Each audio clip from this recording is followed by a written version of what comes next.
আমরা এখন নতুন এক বাংলাদেশের জন্য কাজ করছি, স্বপ্ন দেখছি।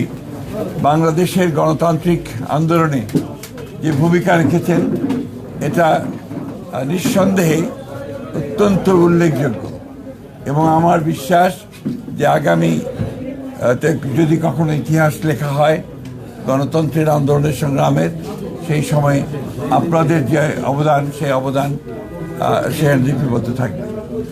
আমাদের এই কেন্দ্রীয় অফিস এটা আমাদের কাছে অত্যন্ত প্রিয়। আমাদের এই অফিস কারণ এখান থেকে পরিচালিত হয়েছে গণতন্ত্রের উত্তরণের সংগ্রামের সমস্ত আন্দোলনগুলো এবং এই অফিস থেকেই আমরা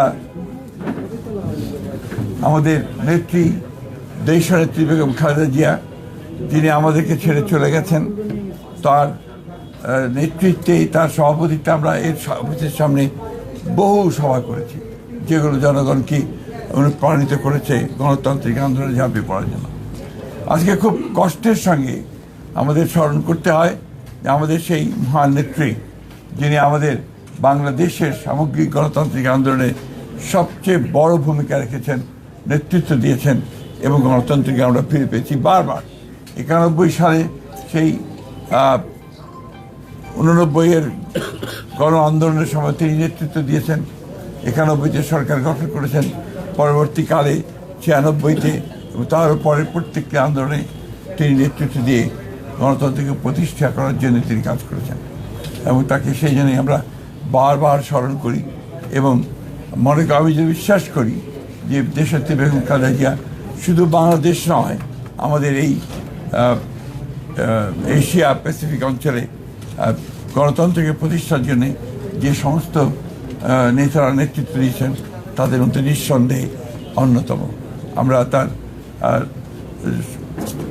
চাই যে আল্লাহ তাআলার কাছে প্রার্থনা করি যে তাকে যেন বেহেশত নসিব করা হয়, তার রুহের মাগফিরাত কামনা করি। আমরা এখন নতুন এক বাংলাদেশের জন্য কাজ করছি, স্বপ্ন দেখছি। আমাদের নেতা, আমাদের তরুণ নেতা, আমাদের দলের চেয়ারম্যান এবং বর্তমান প্রধানমন্ত্রী তারেক রহমান সাহেবের নেতৃত্বে এবং অতি অল্প সময়ের মধ্যেই তিনি যে দেশের মানুষের মধ্যে যে একটা অবস্থান করে নিয়েছেন, যে তিনি কাজ শুরু করেছেন এবং কাজ করবেন এবং তার বিভিন্ন কর্মপদ্ধতিতে সেটাই প্রমাণিত হচ্ছে। আমরা বিশ্বাস করি, আশা করি যে বাংলাদেশ জাতীয়তাবাদী দল তার নেতৃত্বে আরও শক্তিশালী হয়ে উঠবে এবং এই সরকার, যে সরকার গঠন করা হয়েছে তার নেতৃত্বে, সেই সরকার সফল হবে বাংলাদেশকে তার ইপ্সিত লক্ষ্যে নিয়ে যেতে এবং সত্যিকার অর্থেই একটা সুখী সমৃদ্ধ বাংলাদেশ গড়ে তুলবে, যা আমাদের প্রতিষ্ঠাতা শহীদ প্রেসিডেন্ট জিয়া রহমানের আমাদের লক্ষ্য ছিল। আমরা আশা করব যে আমাদের বাংলাদেশের সব মানুষ আমাদের দলকে সহায়তা করবে পূর্বের মতো সবসময়।